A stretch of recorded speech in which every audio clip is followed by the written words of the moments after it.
Bonjour, le Ramban, au début de Parashat Vayeshev, dit Agzera emet ve'azrizut ve'acharitzut sheker.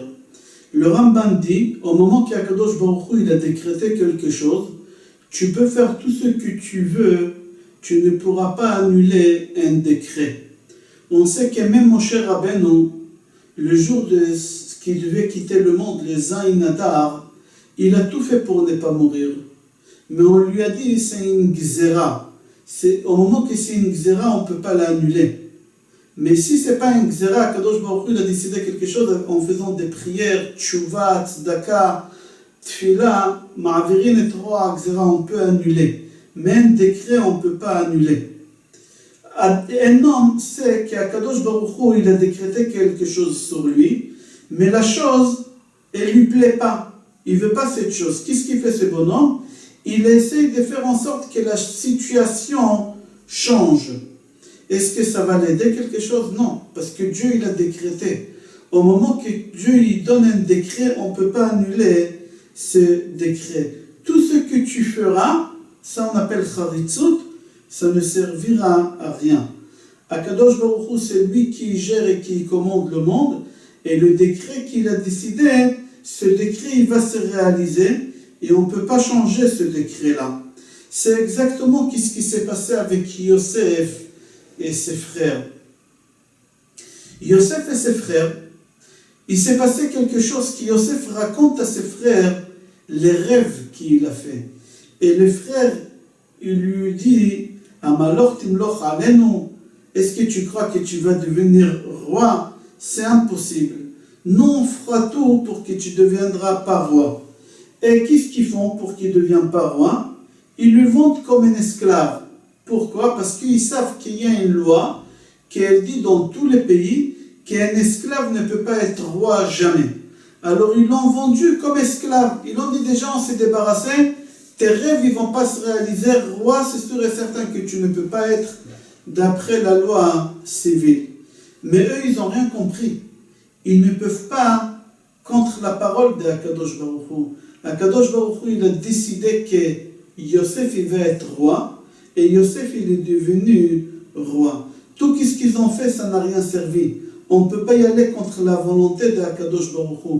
La volonté d'Akadosh Baruch Hu, c'était qu'après ses frères, ils viendront, et ils vont se prosterner devant lui, et c'est exactement ce qui s'est passé à la fin. Pour comprendre ça, on va raconter une histoire qui s'est passée il y a quelques années, en Pologne, qu'il y a un riche qui s'appelait Rabbi Ephraim.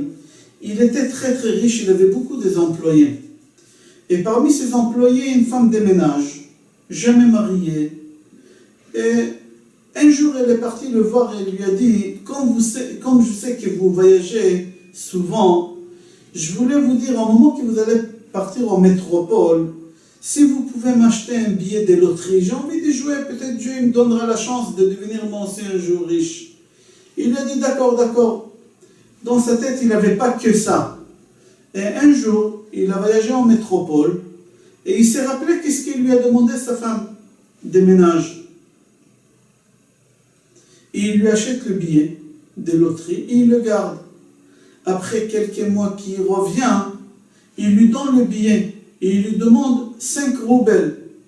Et elle lui dit, c'est énorme, je n'ai pas, laissez-moi quelques jours, je vais vous donner. Il a dit, bon d'accord, prenez le billet, vous allez me donner dans quelques jours l'argent. Un mois après, il apprend que sa femme a une maladie. Et sa femme, elle est morte.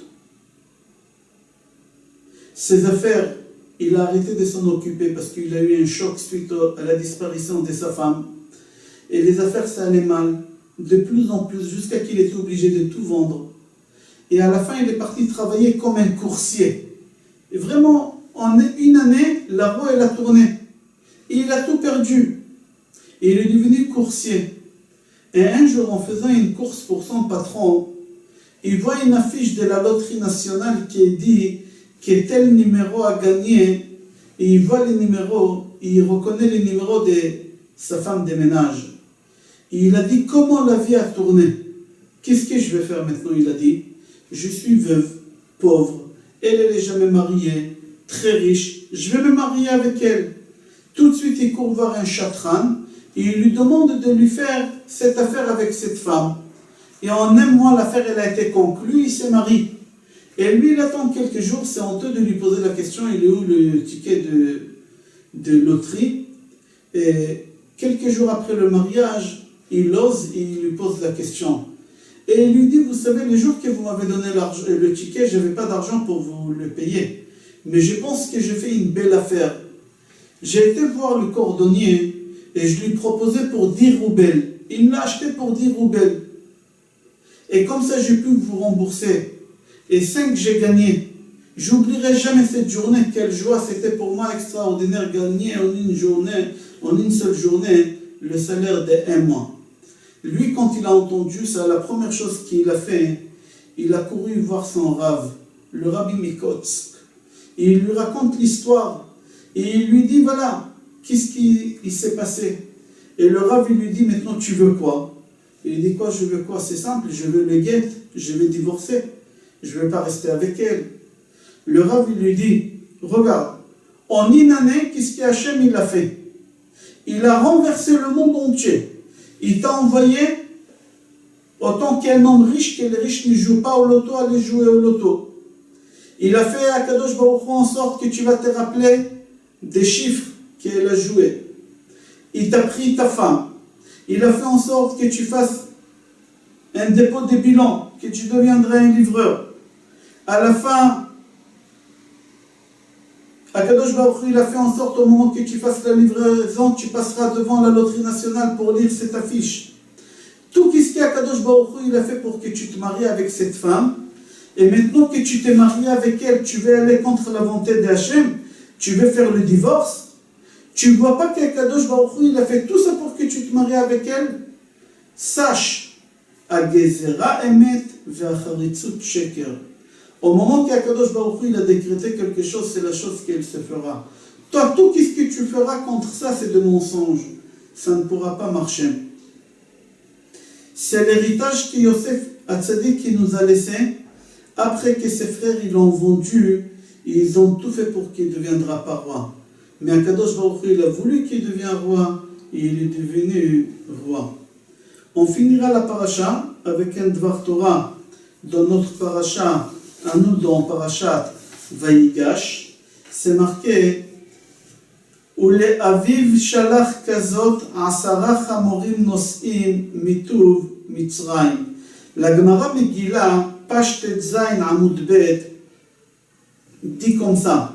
Amar Rabbi Binyamin Bar Yefet, Amar Rabbi Elazar, Shalach lo yain yashan, sheda'at zekenim nocha imeno.